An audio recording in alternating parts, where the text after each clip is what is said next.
بسم اللہ الرحمن الرحیم۔ السلام علیکم۔ اللہ تعالیٰ نے شہد میں ایسی بے بہا خصوصیت رکھی ہیں کہ جن کو دیکھ کر نہ صرف انسانی عقل دنگ رہ جاتی ہے بلکہ سائنس آج تک اتنی ترقی اور متعدد تجربات کے باوجود شہد تیار کرنے میں ناکام رہی ہے۔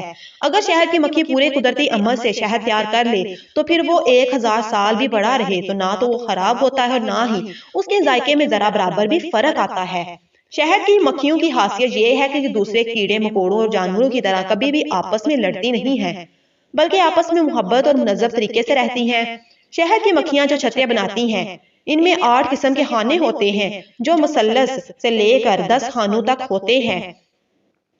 شہد کی مکھیوں کے چھتے میں صرف ایک 6 خانوں والی شکل ہوتی ہے، اس میں 1 ملی لیٹر کا بھی حلا نہیں ہوتا۔ شہد کی مکھی کے چھتے میں انڈو، شہد، موم اور بچوں کے خانے الگ الگ ہوتے ہیں اور ہر خانہ دوسرے خانے سے مکمل طور پر علیحدہ ہوتا ہے۔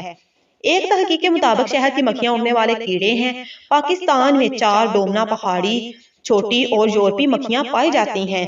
شہد کے ایک چھوٹے چائے کے چمچ میں 5000 پھولوں کا رس شامل ہوتا ہے جبکہ ایک بڑے چمچ میں 2 لاکھ پھولوں کا رس شامل ہوتا ہے۔ شہد کی مکھی آدھا کلو شہد بنانے کے لیے 35 لاکھ اڑانیں بھرتی ہے اور 50,000 کلومیٹر کا سفر طے کرتی ہے۔ شہد کی مکھیاں بہت ہی منظم طریقے سے ایک معاشرے کی طرح رہتی ہیں اور اپنی ملکہ کی تابع ہوتی ہیں۔ شہد کی ملکہ مکھی روزانہ 15,000 انڈے جبکہ ایک سیزن میں 25 لاکھ انڈے دیتی ہیں۔ شہد مادہ مکھیاں بناتی ہیں جس کے لیے تقریباً 30,000 کی فوج مقرر ہوتی ہے۔ مکھیوں کی ایک جماعت آس پاس اور دور دراز کے علاقوں میں شہد کے ذرائع دیکھ کر آتی ہیں۔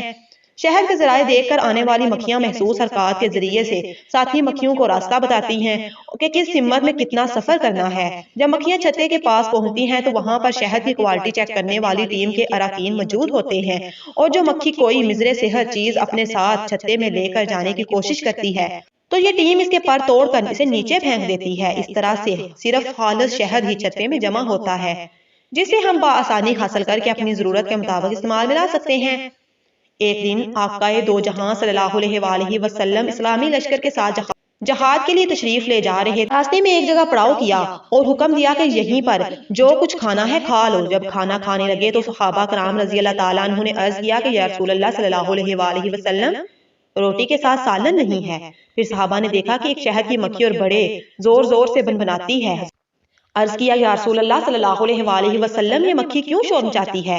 فرمایا یہ کہہ رہی ہے کہ مکھیاں بے قرار ہیں اس وجہ سے کہ صحابہ کرام رضی اللہ تعالیٰ عنہ کے پاس سالن نہیں ہے، حالانکہ یہاں قریب ہی غار میں ہم نے شہد کا چھتا لگایا ہوا ہے، وہ کون لائے کیونکہ ہم تو اسے لا نہیں سکتی۔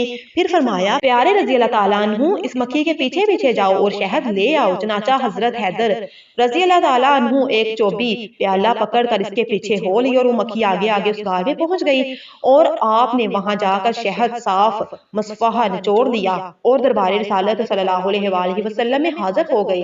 سرکار دو عالم صلی اللہ علیہ وآلہ وسلم نے وہ شہد تقسیم فرما دیا۔ جب صحابہ کرام کھانا کھانے لگے تو مکھی پھر آ گئی اور بنبنانا شروع کر دیا۔ صحابہ کرام رضی اللہ تعالیٰ عنہ نے عرض کیا کہ یا رسول اللہ صلی اللہ علیہ وآلہ وسلم مکھی پھر اسی طرح شور کر رہی ہے۔ تو فرمایا میں نے اس سے ایک سوال کیا ہے اور یہ اس کا جواب دے رہی ہے۔ میں نے اس سے پوچھا ہے کہ تمہاری خوراک کیا ہے؟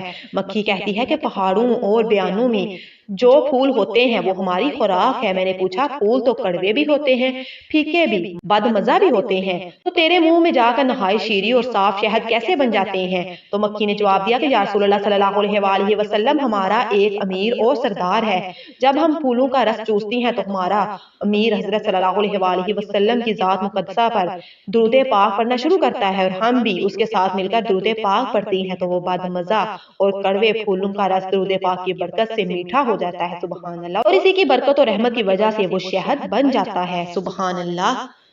سورۃ الاحزاب میں آیا ہے جس کا ترجمہ کچھ یوں ہے، بے شک اللہ اور اس کے سب فرشتے نبی اکرم صلی اللہ علیہ وآلہ وسلم پر درود بھیجتے رہتے ہیں۔ اے ایمان والو تم بھی حضرت محمد صلی اللہ علیہ وآلہ وسلم پر درود بھیجا کرو اور خوب سلام بھیجا کرو، سبحان